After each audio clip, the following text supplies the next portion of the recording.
les contacts ont été déjà pris. En dehors des 1000 et quelques qui étaient à Kinshasa la fois dernière, aujourd'hui, les bateaux de l'ATC, les bateaux de l'autre côté, de l'ONATRA, c'est ça le nom, hein? Voilà, seront mobilisés. Donc, Bankou Dialouzolo, il s'agit là vraiment, il y a à peine, il y a Papa et Beto, ça me rappelle ça qui s'appelle Nzal, mais ça nous reviendrons quand nous serons au siège. Alors, nous allons donc remettre la parole à la modération, mais dès qu'il sera 11h, puisque Bamfou Mounios qui est là, on va aussi être responsable. Nous avons Bonga, quand il sera 11h, nous allons démarrer avec le programme de la prédication. Vous vous souvenez la parabole dans la Bible, tant qu'on va lancer que va grain, eh bien, ça dépendait de là où tombaient les grains. Quand ça tombait sur la terre fertile, eh bien, ça poussait. Quand ça tombait sur la terre, ça ne pouvait pas pousser. Et nous allons continuer à lancer, à s'aimer. Et la terre fertile aura les plantes qu'il faut. Alors la modération, je m'en vais vous remettre la parole, mais à 11h, nous démarrons avec le programme de la prédication. S'il y a des autorités qui viennent, nous verrons comment agencer. La prédication à vous. Et la modération à vous. Animation.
président adjoint du coordonnateur, le patron adjoint le jour du rituel, pendant qu'il priait pour la bénédiction du jeune de ses confrères, il dit: vous constituez l'élite spirituelle de demain, et parmi vous, il y a un qui séparera le grain de la paille dans le grenier, et il brûlera cette paille d'un feu dévorant qui ne s'éteint jamais. Pendant qu'il baptisa le jeune Émile, un nègre de Congo français, les cieux s'ouvrirent, furent auréolés, et l'Esprit de Dieu descendit sur Émile. Ce jour, il eut beaucoup d'autres événements de portée spirituelle. C'est le cas de sa première transe. Le chef spirituel de l'armée du salut, général Béni, fut très ému, au point où il est certain que s'il savait qui il venait baptiser en Afrique noire, il aurait hésité d'effectuer ce voyage, car il ne se serait pas senti à la hauteur de baptiser ces jeunes Africains, d'être de surcroît à l'image de Jean-Baptiste devant Jésus-Christ le jour de son baptême. La prédication faite par le général Béni à cette occasion fut tirée du livre d'Ésaïe, chapitre 11, du verset 1 au verset 5. Pour notre méditation, disons attentivement ce passage qui annonce, qui est de foi, c'est pour nous. Amen. Amen. Amen. Voilà comment succinctement pouvait produire cette grande fête. D'accord, à l'animation, nous allons suivre le mot de bienvenue par la présidente. D'accord, à l'animation. Monsieur le conseiller économique de monsieur l'administrateur maire de l'arrondissement 3, qui donc, le représente à cette occasion, madame, monsieur les chefs des comités de quartier, notamment le comité du quartier 315, le comité du quartier 308, distingués invités, très chers frères et sœurs en Christ, l'honneur que vous nous faites ce jour, honneur matérialisé par la réponse favorable que vous avez accordée à notre invitation, honneur exprimé par votre présence parmi nous, devient pour nous un privilège, le privilège de partager avec vous ce jour la solennité des vérités divines de l'heure. Mais tout d'abord, permettez-moi, au nom du président fondateur de l'association Zola Blanc au péage, grand maître de l'OPH, Guy Émile Lefoy Sétikwabo, de vous souhaiter la bienvenue dans ce cadre. Monsieur le conseiller économique, représentant monsieur l'administrateur maire de l'arrondissement 3 Tietier, distingués invités, chers parents, amis et connaissances, chers frères et sœurs, mesdames, mesdemoiselles, messieurs, depuis plusieurs siècles, des faits et des affirmations nous ont été donnés, sinon dictés par une histoire qui, reconnaissons-le, nous a été imposée. Si donc depuis, nous n'avons énoncé aucune contradiction, quand le cinéma et les images nous ont montré un Jésus blanc, aujourd'hui pourtant, dans le but de restituer la vérité, quand il est question de Dieu noir, de Jésus l'Africain, on utilise à répétition la lettre S comme pour porter accusation. Sacrilège, scandale, sottise, simulacre. Jamais les mots commençant par la lettre S n'ont été autant utilisés avec tant de mépris et de haine. Distingués invités, mesdames, messieurs, très chers frères et sœurs, vous conviendrez avec moi que nos ancêtres, avant la découverte de ce continent par l'extérieur, n'avaient jamais rencontré d'hommes blancs, jaunes ou rouges, sinon que par certains mystères de la génétique, ceux de nos frères et sœurs atteints d'albinisme, phénomène qui d'ailleurs avait une autre considération à l'époque.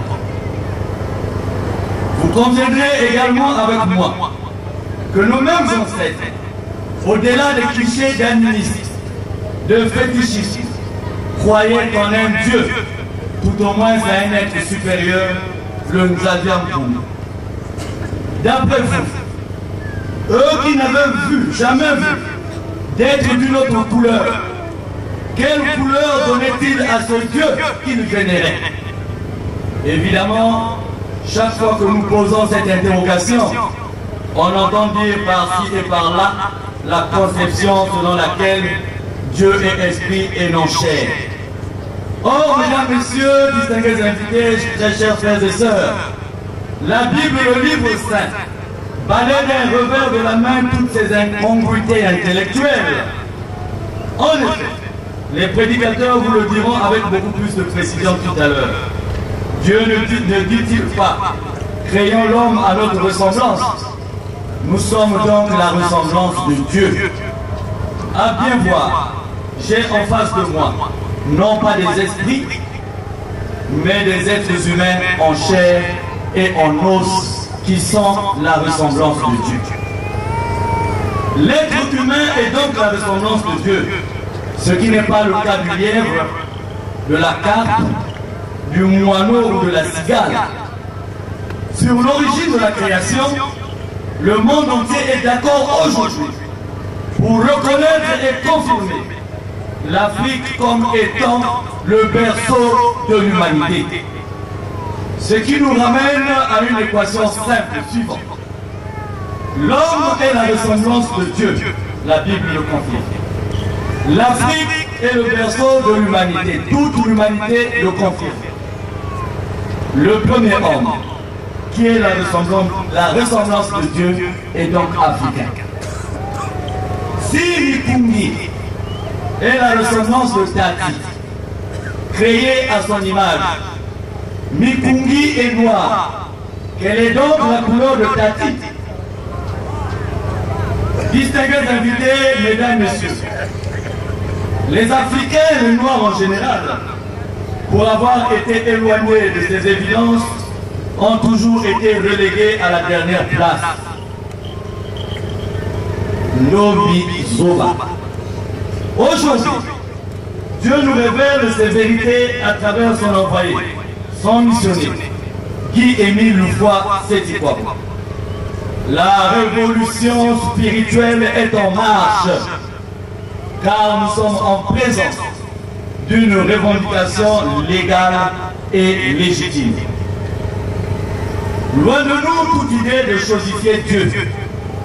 L'affirmation biblique selon laquelle Dieu est esprit et que ceux qui veulent l'adorer doivent l'adorer en esprit et en vérité ne renie point la nature de Dieu, mais elle nous situe plutôt sur l'attitude de la foi quand Dieu est en mouvement en nous. La revendication actuelle est avant tout une reconnaissance, une correction à apporter à l'histoire, longtemps écornée par ce maquignonnage éhonté de certains humains qui avaient leur raison. Tenez, comment comprendre que d'un seul coup, dans le monde entier, les éminences scientifiques, historiens, anthropologues et autres se penchent avec beaucoup d'acuité sur l'origine de l'homme et l'origine de Dieu. Si les vérités anciennes et connues à ce jour étaient dignes de foi, pourquoi de nombreuses études se penchent aujourd'hui sur l'origine africaine de la divinité? Dans le Paris Match numéro 3076 du 30 avril au 6 mai 2008, donc récent, au hasard d'un document sur le supposé retour des Juifs éthiopiens vers Israël, je tombe sur le paragraphe suivant, je cite: le judaïsme éthiopien a été coupé des autres judaïsmes durant 30 siècles. Ils pensaient qu'ils étaient les seuls juifs au monde et qu'ils étaient tous noirs. Les juifs éthiopiens, les Falachas, qui reviennent en Israël, sont pour la plupart des juifs noirs, qui sont restés longtemps croyant qu'ils étaient les seuls. Mais en vérité, ils étaient les seuls juifs noirs, restés en Éthiopie, donc en Afrique. Et s'ils sont partis en Israël, c'est maintenant. Dans cette citation donc, les Juifs éthiopiens étaient tous noirs et croyaient être les seuls noirs au monde. Cette affirmation valait l'assertion selon laquelle les Juifs, donc les Israélites, sont des Blancs. Sujet de méditation. Mesdames, Messieurs, distingués invités, frères et sœurs en Christ, la révolution spirituelle est donc en marche. Elle a pour origine le Congo-Brazzaville. Soyons tous heureux d'être non pas simplement des partenaires, mais des ayants droit de cette grâce que nous accorde l'Éternel Yahvé au péage Sébaoth le Tout-Puissant. Que Dieu vous bénisse, je vous remercie.